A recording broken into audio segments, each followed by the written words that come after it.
quebranta o meu coração. Transforma-me conforme a tua palavra, enche-me até que se ache sorte em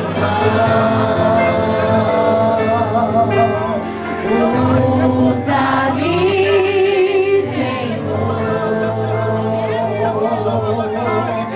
usa-me como um farol que brilha à noite, como ponte sobre as águas, como abrigo no deserto, como flecha que acerta o alvo. Eu quero ser usado da maneira que te agrada, em qualquer hora e em qualquer lugar.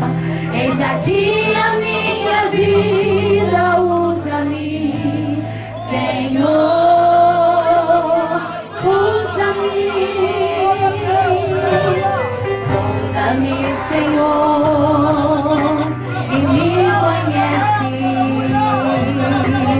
quebranta o meu coração. Transforma-me conforme a tua palavra e enche-me até que em mim se ache sorte.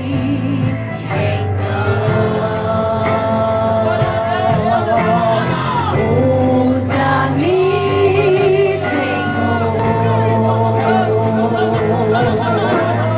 usa-me como um farol que brilha à noite, como ponte sobre as águas, como abrigo no deserto, flecha que acerta o alvo. Eu quero ser usada da maneira que te agrada, em qualquer hora e em qualquer lugar. Eis aqui a minha vida, usa-me, Senhor, usa-me. Sonda-me, quebranta-me, transforma-me, enche-me e usa-me. Sonda-me, quebranta-me, transforma-me, enche-me e usa-me.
Sonda-me, quebranta-me, transforma-me, Enche-me e usa-me.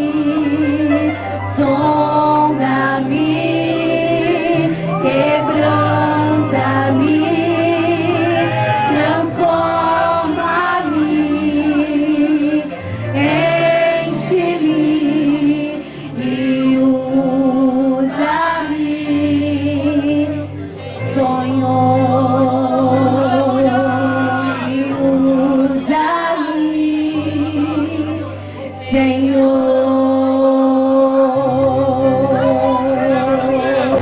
Amém, amado.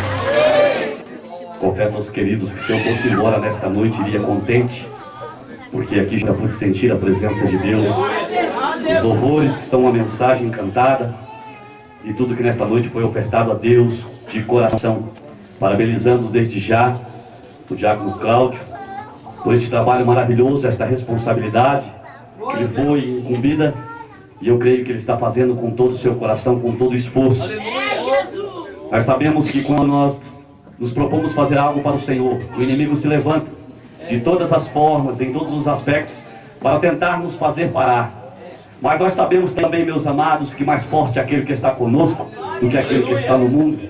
Então Deus, Ele é mais forte, mais poderoso, e Ele, irmãos, é quem vai fazer, quem vai concluir a sua obra. Queridos, pode tomar assento em nome do Senhor Jesus.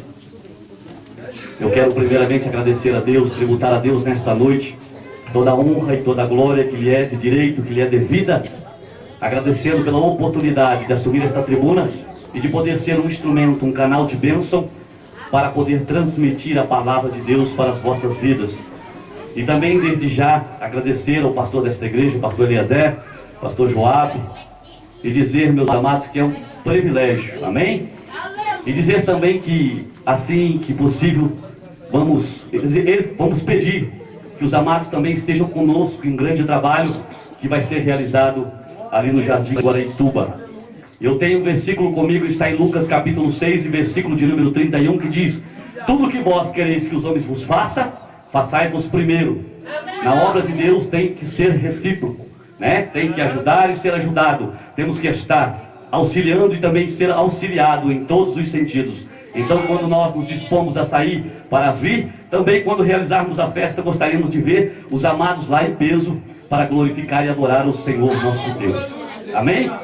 A palavra de Deus, eu sempre vou pela palavra de Deus, porque ela é o mapa do viajante. Quantos querem ouvir a palavra de Deus nesta noite? Nós já tivemos aqui, meus amados, uma maravilhosa festa, já foi cantado os parabéns, mas o bolo nesta noite vai ser distribuído neste momento. E sobre o texto que é tão revelador e propício para os dias atuais em que nós vivemos, que fala de clamar com intensidade, de buscar resposta às coisas grandiosas da parte de Deus. A Bíblia diz em Jeremias 29:13: e buscar-me-eis e me achareis, quando me buscardes de todo o vosso coração. Deus, Ele quer que você procure, que você clame, que você deseje e que você se chegue a Ele. Tiago capítulo 4, versículo de número 8 diz: chegai-vos, pois, a Deus, e Ele chegará a vós. Nós temos que reconhecer a nossa necessidade do Senhor nosso Deus, de o buscarmos, de o desejarmos, de nós, irmãos, sermos labaredas, tochas de fogo na presença do Senhor. Eu louvo a Deus pela vida do presbítero Israel, o pastor Israel já, e do jovem Élito que está conosco ali no Jardim Guaraituba. E eu disse: Senhor, além de pastor, eu quero ser ferreiro. E aqueles instrumentos, as ferramentas que o Senhor me mandar, eu quero, Senhor meu Deus, moldá-las no fogo, para que sejam nas tuas mãos brasas vivas tiradas do fogo. A palavra de Deus diz no Salmo 104, versículo de número 4: faz dos ventos mensageiro, mas dos seus ministros um fogo abrasador. O Senhor faz de nós fogos abrasador, porque estamos imagens e semelhança de Deus. E a Bíblia diz, meus amados, em Hebreus 12, 29, que o nosso Deus é um fogo consumidor. Aleluia! Fomos batizados com o Espírito Santo e com fogo. Por isso este desejo, desde o momento que você adentra a casa do Senhor, desde o momento que você coloca os teus pés aqui dentro, você sente, você quer, você deseja. E se você ainda não sentiu, se você ainda não conseguiu, eu quero te dizer nesta noite: abra o teu coração, disponha-te nesta noite a buscar e adorar ao Senhor. Diga a Ele que Ele é santo e que não há outro além dEle. Diga que Ele é alfa, é ômega, é princípio e é fim. Diga que Ele foi morto, mas vivo está para todo sempre, e tem com Ele a chave do inferno e da morte. Se você nesta noite começar a tributar a Deus aquilo que lhe é de direito, eu tenho certeza absoluta que você vai sair daqui jubiloso, regozijando na presença do Senhor nosso Deus. Todos que trouxeram as suas Bíblias, abram comigo no livro de 2 Crônicas, capítulo de número 7. E acabando Salomão de orar, desceu o fogo do céu e consumiu o holocausto e os sacrifícios, e a glória do Senhor encheu a casa. E os sacerdotes não podiam entrar na casa do Senhor, porque a glória do Senhor tinha enchido a casa do Senhor. E todos os filhos de Israel, vendo descer o fogo e a glória do Senhor sobre a casa, encurvaram-se com o rosto em terra sobre o pavimento, e adoraram e louvaram ao Senhor, porque é bom, porque a sua benignidade dura para todos sempre. Amém. Pode tomar sempre em nome do Senhor Jesus Cristo. Queridos, Deus colocou uma palavra no meu coração para a noite deste dia, e eu quero poder transmitir tudo, porque eu não quero ocultar nada, tirar nada daquilo que Deus colocou no meu coração, para que a mensagem seja completa e para que você saiba a importância da tua vida, o quanto você é valioso para Deus. Quando Deus colocou essa passagem no meu coração, falando sobre o tempo de Salomão, eu tive que regressar na história para poder entender o que Deus queria falar. O pastor João já falou alguma coisa nesta noite, mas eu quero ir lá para Gênesis, no capítulo de número 3, quando Deus ainda tinha intimidade com o homem, quando Deus houvera feito um homem perfeito e podia estar na virada do dia, passear e ter um contato com o ser humano, porque o homem, irmãos, era imaculado, o homem era sem pecado e podia ter este acesso ao Senhor nosso Deus. Mas a Bíblia diz que o inimigo, o adversário das nossas almas, ele é astuto, ele, meus amados, não descansa e intenta de todas as formas, de todas as maneiras, frustrar os projetos de Deus. E a Bíblia diz em 1 Pedro capítulo 5, versículo de número 8: sede sóbrios e vigiai, porque o diabo, vosso adversário, anda em derredor, bramando como um leão, procurando a quem possa tragar. Ele não descansa enquanto ele não consegue. Nós sabemos que a nossa luta, meus amados, é contínua, é diária. A todos os momentos estamos numa luta espiritual. Não estamos brincando de ser crente, não. Paulo disse que a nossa luta não é contra a carne nem contra a sangue, mas contra principados e potestades, contra os príncipes deste mundo tenebroso, contra as hostes espirituais da maldade nos lugares celestiais. Nós temos um confronto, um conflito, porque ele é o nosso adversário.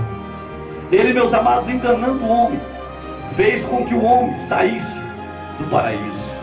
Porque a Bíblia diz que quando o homem ouviu a voz do Senhor, o homem se escondeu, e Deus disse: aonde está, Adão? Pai, ouvindo a tua voz, me escondi. Queridos, ele havia pecado, ele havia burlado a lei de Deus. E a Bíblia diz, meus amados, que no momento em que isso acontece, Deus supremo, absoluto, o nosso Deus que é poderoso, lança uma promessa em Gênesis 3,15, dizendo que da mulher nasceria um que pisaria a cabeça da serpente. Porque Deus faz uma promessa? Porque a Bíblia diz em Números 23:19 que Deus não é homem para que minta, e filho do homem para que se arrependa. Deus fazendo uma promessa, ele teria que cumpri-la. E fazendo isso, ele estendeu a sua misericórdia nos tempos, para que pudesse então, meus amados, preparar a vinda do Messias. Mas nesse intervalo a Bíblia diz que o Senhor chamou a Abraão e fez uma promessa a Abraão, dizendo: Abraão, sai da tua terra, do meio da tua parentela e da casa do teu pai, e vai para um lugar que eu te mostrarei. E a Bíblia diz que Abraão saiu a peregrinar na terra da promessa. E eu quero que você entenda nesta noite, porque eu vou falar sobre os três partes do templo, três partes principais do templo, aonde foi construído o templo de Salomão. A Bíblia diz que no momento em que Abraão começou a peregrinar, a caminhar, nos lugares em que ele chegava, ele erigia um altar ao Senhor nosso Deus. E ali, meus amados, ele invocava o nome do Senhor e cultuava ao Senhor nosso Deus. Era uma maneira de prestar culto ao Senhor, oferecendo sacrifícios.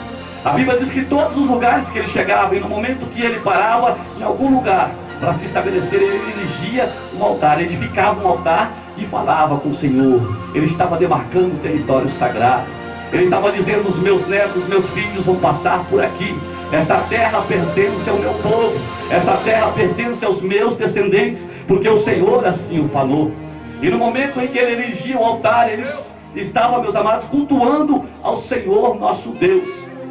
Mas o momento crucial na vida de Abraão está em Gênesis, no capítulo de número 22, e é o que eu quero que você entenda nesta noite. É o momento em que Deus pede a coisa mais valiosa na vida de Abraão, que é o seu filho, o seu único filho. Deus diz para ele: Abraão, e ele diz: eis-me aqui, Senhor. Abraão, oferece-me Isaque em sacrifício. em uma das montanhas que eu te mostrarei, uma das montanhas de Moriá. A Bíblia diz que ele não hesitou, meus amados, em tomar o seu filho e em fazer o que Deus mandara.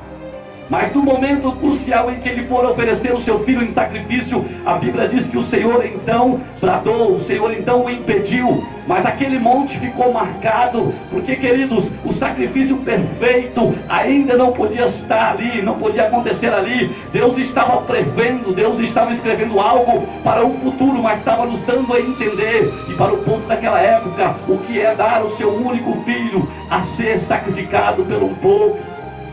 Porque no momento em que Isaac foi ser sacrificado, houve um cordeiro substituto. Mas no momento em que o Filho de Deus foi ser crucificado, não tinha um substituto. Ele era o cordeiro de Deus que tirava o pecado do mundo. Para que você entenda o que eu quero falar nesta noite, a montanha de Moriá ficou marcada, meus amados. No decorrer da história, a Bíblia diz, meus amados, em 1 Crônicas, capítulo de número 21, que o rei Davi fez um censo contando o povo de Israel. E no momento em que ele faz isso, a Bíblia diz que foi mal aos olhos do Senhor, porque Deus não permitia que o povo fosse contado. Deus não permitia que se fizesse isso. Deus acrescentava sem contar, porque todas as vezes que alguém era contado no povo de Israel, tinha que se pagar um valor por aquela alma. E Davi não fez conforme a palavra do Senhor, que está em Êxodo capítulo 30, versículo de número 12. Você pode ler na sua casa. Havia um preço por cada alma contada. Davi não fez conforme o Senhor mandara. A Bíblia diz, meus amados, que veio uma praga sobre Israel, uma praga de mortandade, porque Deus deu a ele uma escolha. Queridos, escolha difícil veio na vida do rei Davi, das pragas, dos inimigos, ou 3 anos de fome. Que coisa difícil para se escolher, que Deus viesse a fazer com o povo. Mas ele disse, Senhor, não foi as tuas ovelhas que pecaram. Olha o que é um pastor chamar para si a responsabilidade, meus amados. Ele disse, eu fiz este mal, que a tua mão seja sobre mim e a casa de meu pai. Mas desses nada fizeram, o Senhor não permita. E Davi fazendo esta oração, a Bíblia diz que o Senhor disse, olha, levanta para mim um altar, levanta para mim um altar, e ofereço um sacrifício para que eu faça cessar esta praga. A palavra do Senhor diz, meus amados, que ele, chegando a Ornã, o Jebuseu, ele pediu para ele um pedaço da sua terra. Ele disse, dê-me um pedaço da terra, venda-me pelo seu preço, para que eu aqui edifique um altar e ofereça sacrifícios ao Senhor.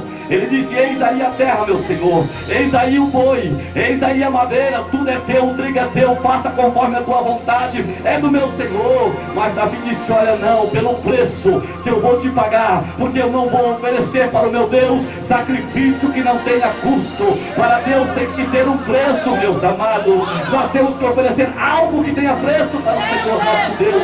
Talvez você saiu da sua casa nesta noite, saiu de um lugar longínquo para estar aqui adorando o Senhor. É um sacrifício de uma caminhada, é o fruto dos teus lábios que estão aqui nesta noite, falando, bendizendo, enaltecendo o nome santo e glorioso do Senhor.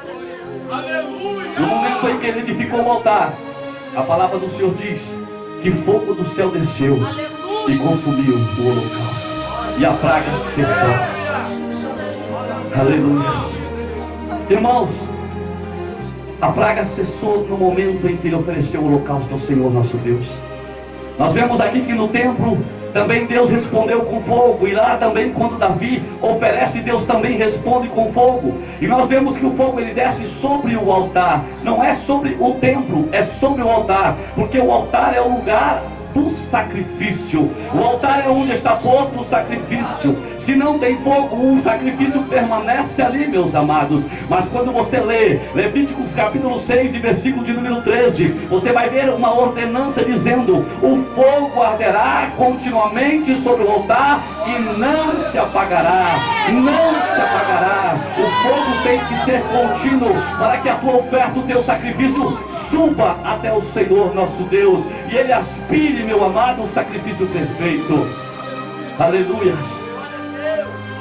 A palavra de Deus diz que quando Salomão empregou toda a sua força, o seu dinheiro, os seus recursos, importando madeira, importando tudo do bom e do melhor, para fazer o templo para o Senhor nosso Deus.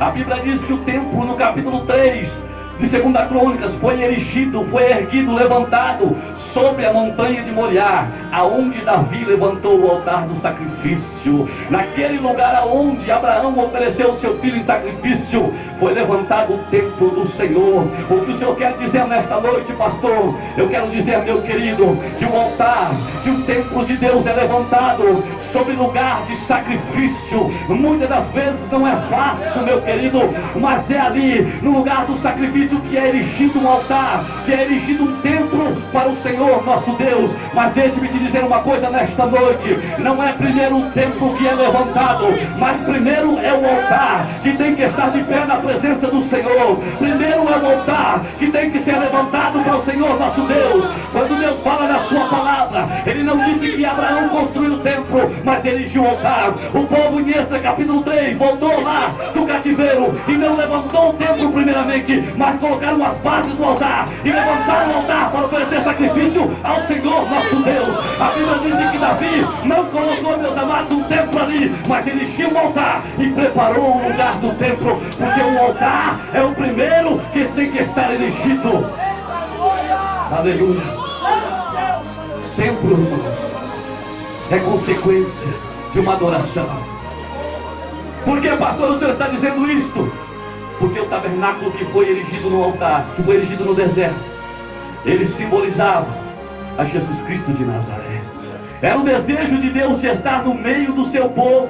Ele diz: construam-me um santuário e eu habitarei no meio deles. O Senhor queria estar presente no meio do seu povo. Mas aquele templo, meus amados, o tabernáculo tinha tenda e tinha um acesso para poder entrar nos santos dos santos. O povo não podia, somente o sumo sacerdote, uma vez por ano, entrava na presença de Deus. E não era isso que Deus queria. Deus queria algo muito mais intenso, muito mais glorioso. Deus projetara algo muito mais, queridos, glorioso do que isto que nós estamos vendo. Este templo foi erigido também, mas ainda não estava bom. Deus respondeu com fogo, sim, porque uma oração fora feita, a oração sábia de Salomão, pedindo que o Senhor colocasse o seu nome naquele templo. Mas não era ainda o que Deus queria. O que o Senhor quer dizer, pastor? A Bíblia diz em Ageu capítulo 2 e versículo de número 9: a glória da última casa será maior do que a primeira. A glória da última casa. Aleluia. O Senhor profetizou e Ele disse: eu não quero andar só no meio do meu povo, eu não quero só estar no meio deles. Ele estava querendo algo muito maior, algo muito mais glorioso. Quando Deus falava ao meu coração esta palavra, revelar o meu coração, meus amados, quem vai ministrar já primeiramente começa a sentir a presença do Senhor, de saber que Deus, irmãos, não é Deus de acaso, mas Deus de propósito, Deus de projeto. Deus projeta tudo, Deus prepara tudo para que o seu nome seja engrandecido, seja glorificado, seja enaltecido. Quando Deus respondeu com fogo aqui, todos não podiam entrar. Por quê, pastor? Porque a Bíblia diz que o fogo desceu, consumiu os sacrifícios e a glória do Senhor encheu a casa. Deus não é Deus que dá na base do contra-gota. Quando Ele dá, a Bíblia diz que a sua medida é recalcada, sacudida e transbordante. A presença de Deus enche. Enche mais, enche mais, enche mais. A presença de Deus, ela enche, meus amados. Aleluia. Aleluia. A Bíblia diz que quando Eliseu trouxe, aquela mulher trouxe até Eliseu a sua questão e disse: olha, meu Senhor, eu não tenho nada em casa e os meus filhos estão indo cativo. Eliseu olhou para ela e disse: mulher, o que tu tens na tua casa? Uma botijinha de azeite. É só o que Deus precisa, de um pouquinho. Ela disse: vai e toma para ti vasos emprestados, não poucos, muitos vasos vazios, porque quando